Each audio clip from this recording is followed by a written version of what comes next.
Among the three forms of Santi, peace, Tadanga Santi is among the most important relative to the other two, because it is the work portion, it is the worker part of these three.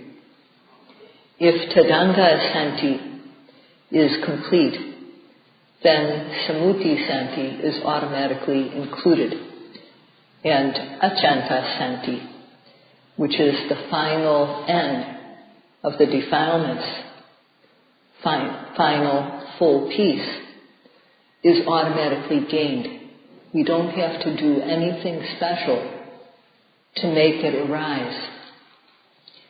So Sayadaw would like the yogis to understand that Tadanga Santi is very important. And this is why he is speaking in detail about it, explaining this is what is said theoretically in the text, and this is how it actually occurs in the practice. So some yogis may think, oh, same thing again today. However, something which is profound needs to be said again and again. And it needs to be said in different ways so that people can understand it. So today, Sayadaw will speak again about Tadanga Santi. Tadanga Santi is a combination of three words, Ta and Anga and Santi. And the basic meaning is Santi, which means calm, and it also means peaceful.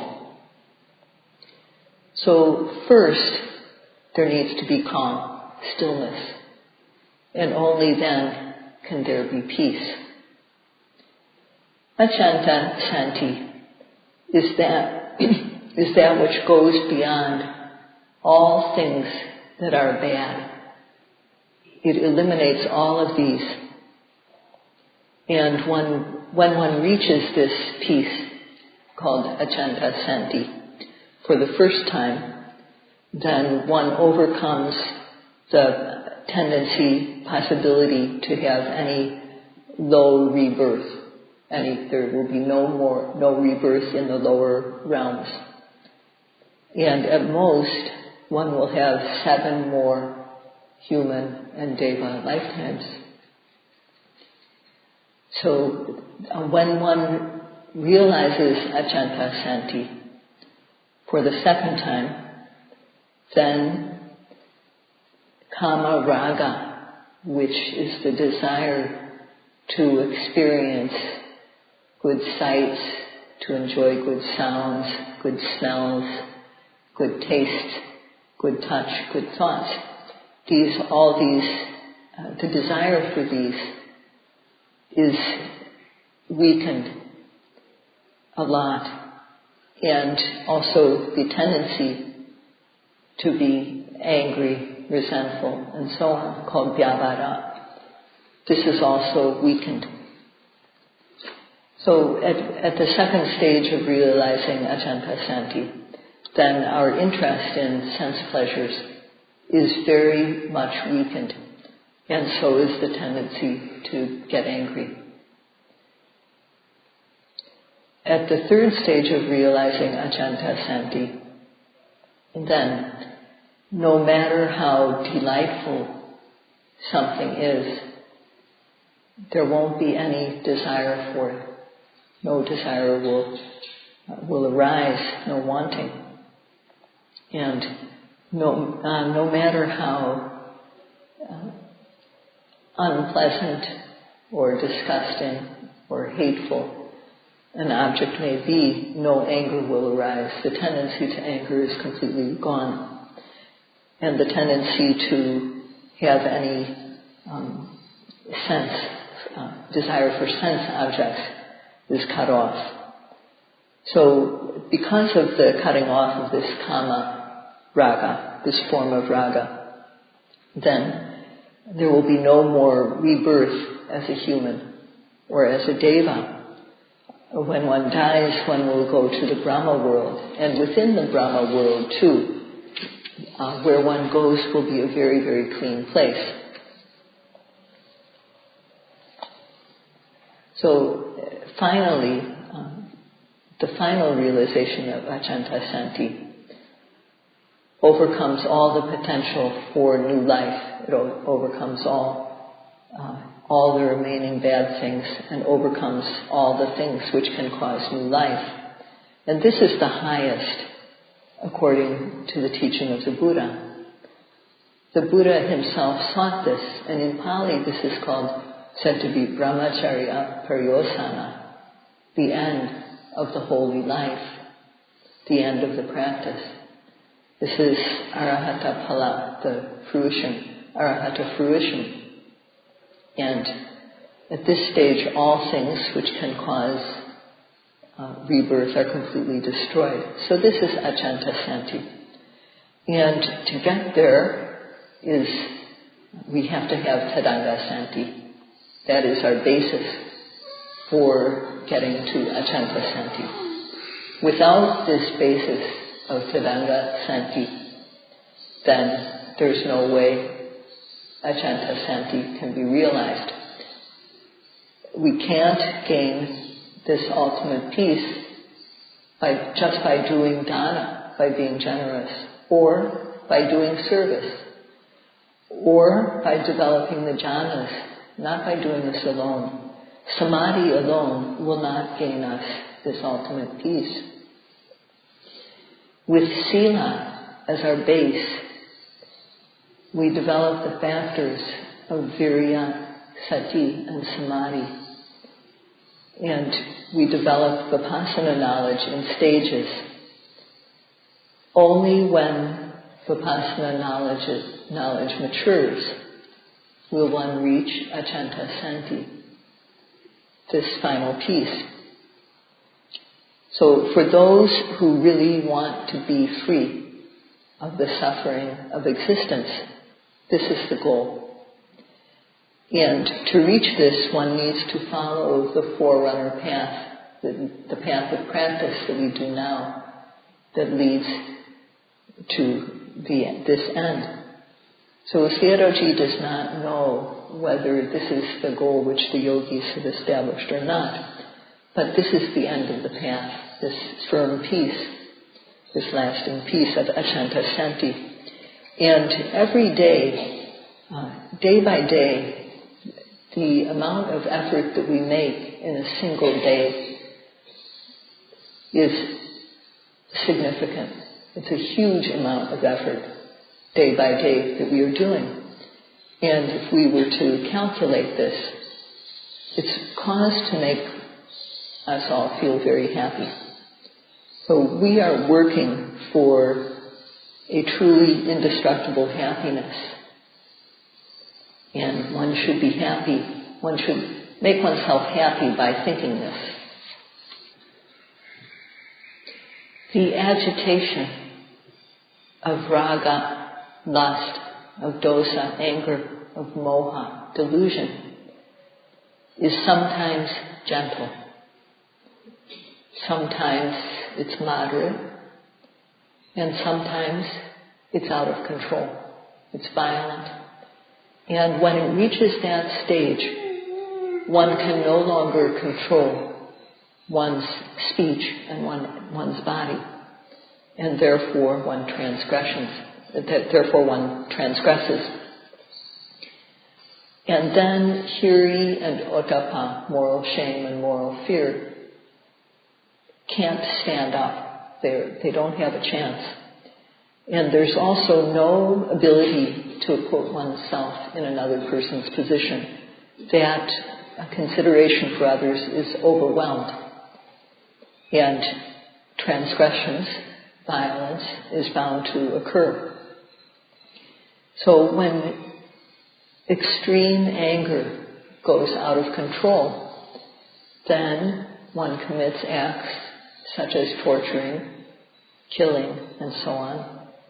And out of envy, one works to harm others. and one deceives others in order to harm them. When lust or raga is extreme, when it reaches the final maximum, then one does things like take things that belong to others, or take other people's daughters, take their wives, and abuse them. And then one lies for one's own benefit. So without knowledge of how to evaluate whether an action is beneficial or not, whether an action is suitable or not, one turns to taking drugs. And therefore, in the world, lobha, greed, dosa, anger, and moha, delusion, are occurring in a totally out of control. So when that is the case, then transgressions arise, are done, and these harm others, and oneself also. So both sides suffer from transgressions. Because of immorality, the world is being destroyed. No type of bomb can do as much damage as immorality. And the destruction of the world, which has already started, is due to immorality. Everyone has an enemy within them. An enemy which can cause us to go to a low life. And this is an internal enemy. External enemies exist too. There are things like the weather, other people, or some types of animals which can harm humans, like tigers, lions. However, these are far away from us, and they don't happen very often. We don't encounter them often at all. But this internal enemy, which was called in Pali Vera, this internal enemy is something we face every second of the time. And this enemy is very violent. To the extent that one cannot gain control over this enemy, it makes us inhuman. It makes us so that we no longer have a human mental attitude, a human heart. And it makes us so that we do not have human knowledge. It keeps us from being able to make our lives better.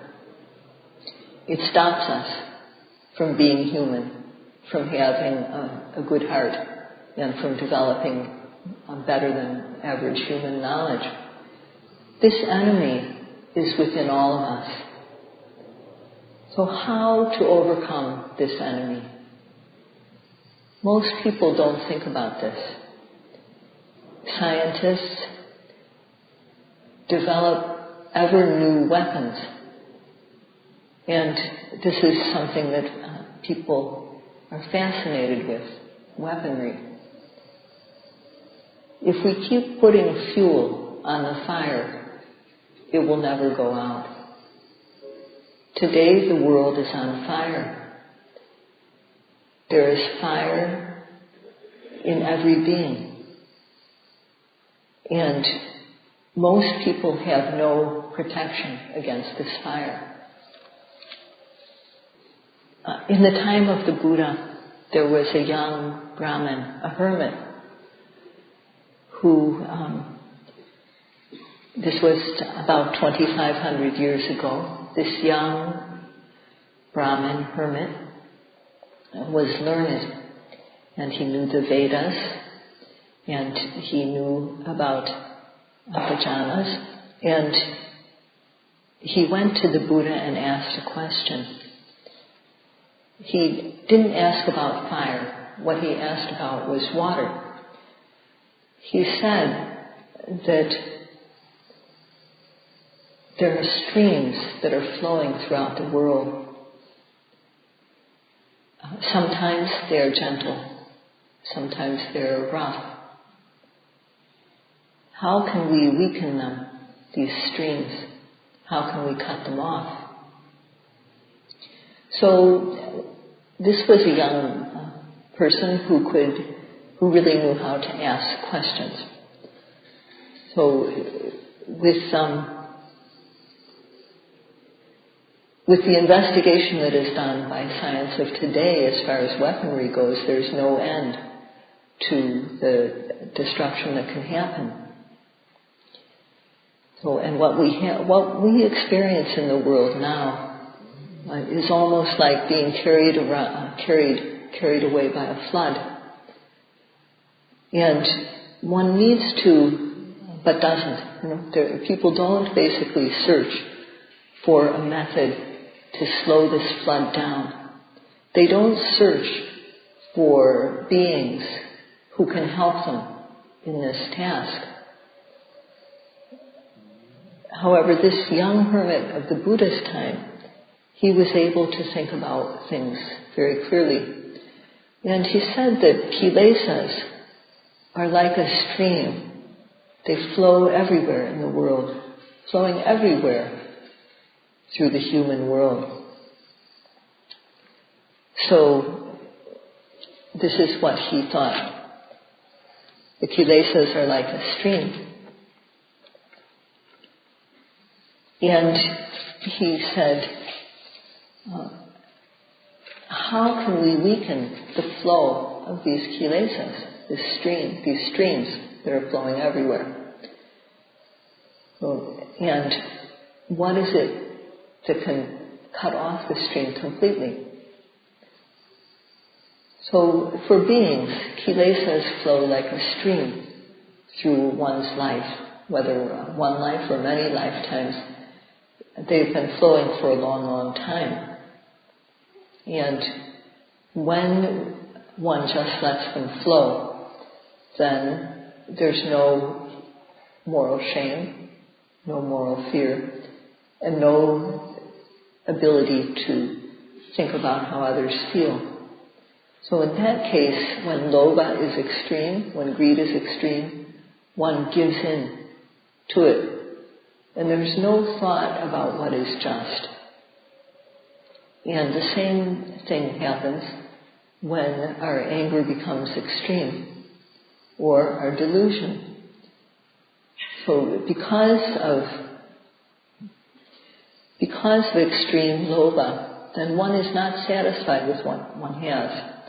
And one turns to sexual misconduct, one turns to stealing, lying. So there needs to be, people need to find a suitable way to weaken this stream of the kilesas and finally to cut the streams off. So the first part of what the young Brahmin said was his feeling. How he saw things was that kilesas are just flowing like streams without a break everywhere in the world. And so his two questions were, what is the way to weaken these streams, and what is the way to cut these streams off completely? In the advanced countries of today, injustice is widespread, and the production of weapons is also happens quite a lot. So Sayadaw asked, what are these streams and where are they flowing? So they flow everywhere. They flow in the human world, in the animal world. They flow all over. And what is obvious is that they flow every time when they're seeing, hearing, smelling, tasting, touching. These two, when we say that they are kilesas are flowing everywhere in the world. One meaning of world is this world of our sense experiences.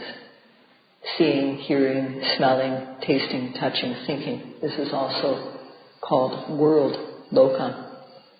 And most people do not have sati. So they're not able to withstand the objects that come their way because of lacking sati. And also, encountering objects, then there's also thoughts, reflections, beliefs that arise because one doesn't view one's experience with sati. And Sayadaw spoke about these beliefs that come to be. The belief that there is a soul, an individual soul in each being, and belief in the Supreme Being. The belief that there is jiva atta, the individual soul, and this is what enables us to see, hear, smell, taste, touch, and think. And this jiva atta, individual soul, is ruled by the Supreme Being, Parama Atta. And when that Supreme Being commands, we live. When the Supreme Being decides that we've had enough, then we die. He calls back the soul to him. So starting with this belief in Atta, there are 62 views that arise in the world, and this too is a stream that flows everywhere, this stream of views. And following this, there's wanting good things to hear, see, smell, taste, touch, and think. So wanting is also like a stream, this thirsty, hungry craving. This too flows like a stream in the world. And following that, there's dissatisfaction, anger, dosa, flowing everywhere because of meeting up with objects that aren't to our liking. And mana, pride, thinking highly of ourselves, envy, jealousy, wavering about the true Dhamma, the mind that is scattered for no reason at all, scattered on its own. So from here, one goes to not being able to see the faults of misdeeds, and not seeing them, then one is ignorant about misdeeds, ignorant. So moha or avijja flows like a large stream, a torrent in the world. So these are flowing all over, and beings have no place of safety. Sayadaw said that the answer is apamada, first of all, apamada. This means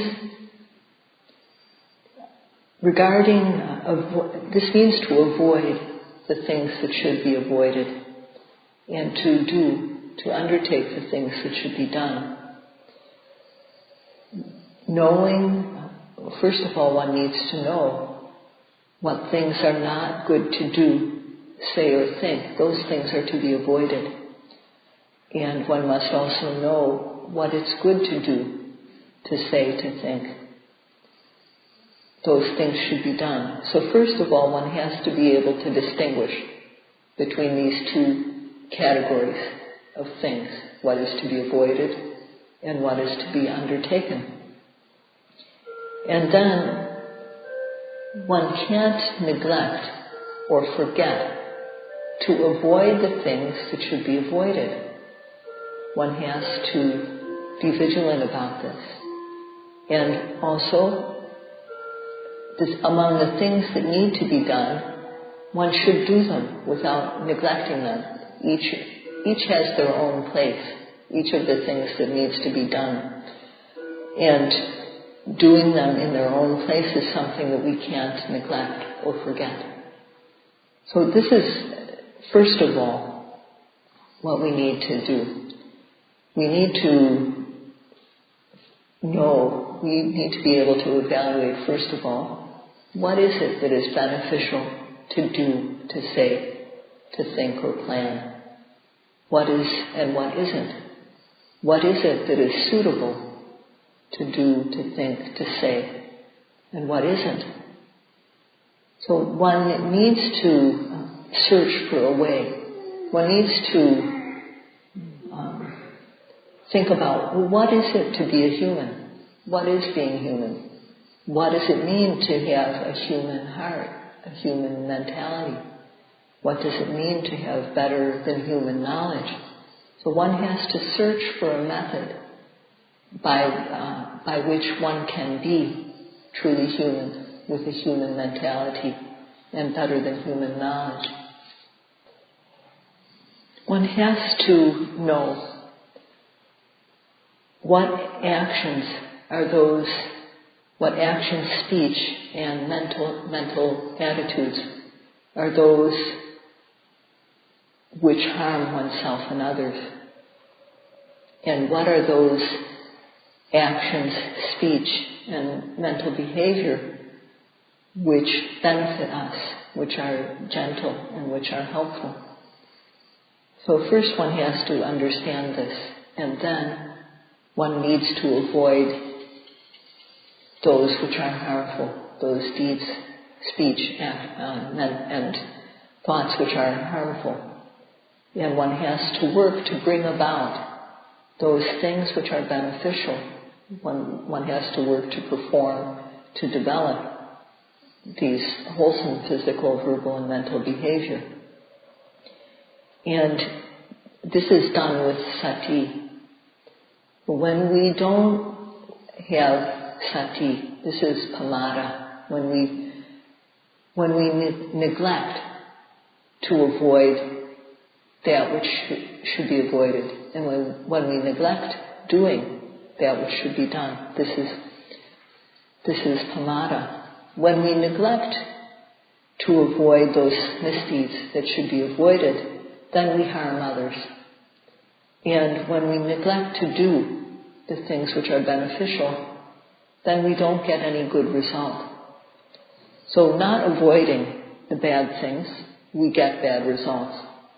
Not doing the good things, we don't get good results. And thus, this is a real waste. When people behave like this, it's just useless.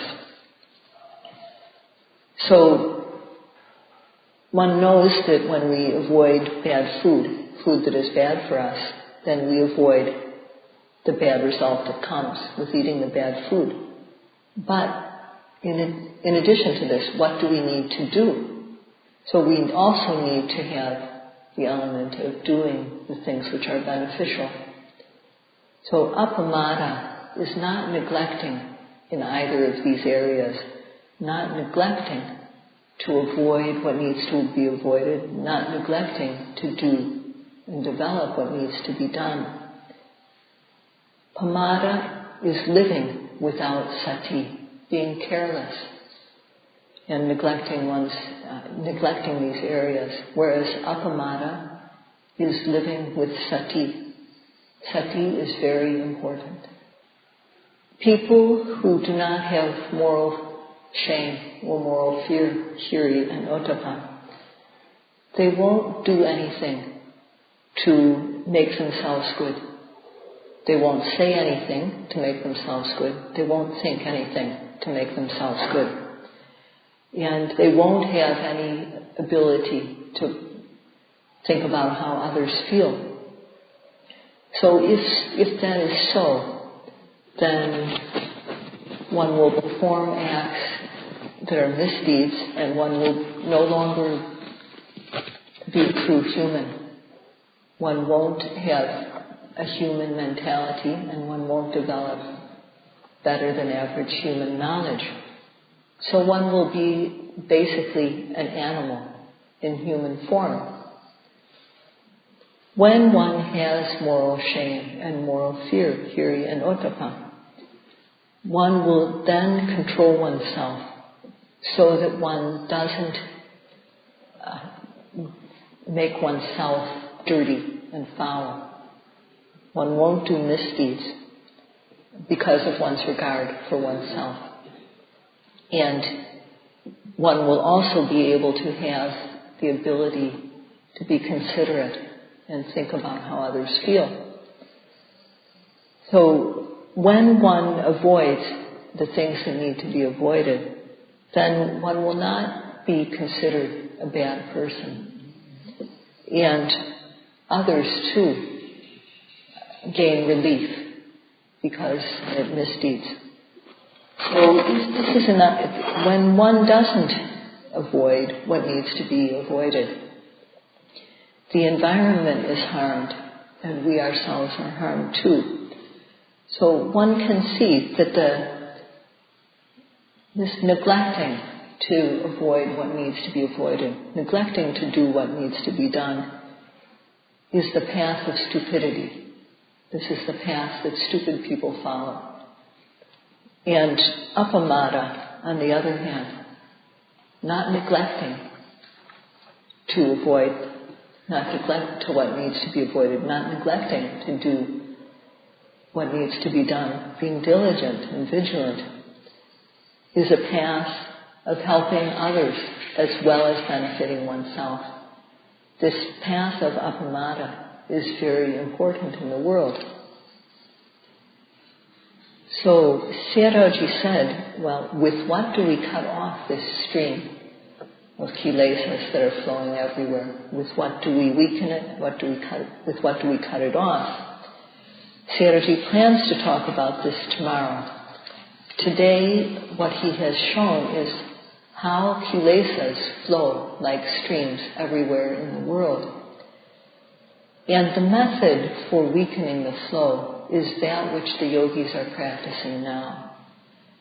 This is the method for weakening the flow and for cutting it off. So Sayadaw has been explaining about this in terms of theory and practice in accordance with what the Buddha said. And he is going to go into detail about this tomorrow. That's all for today.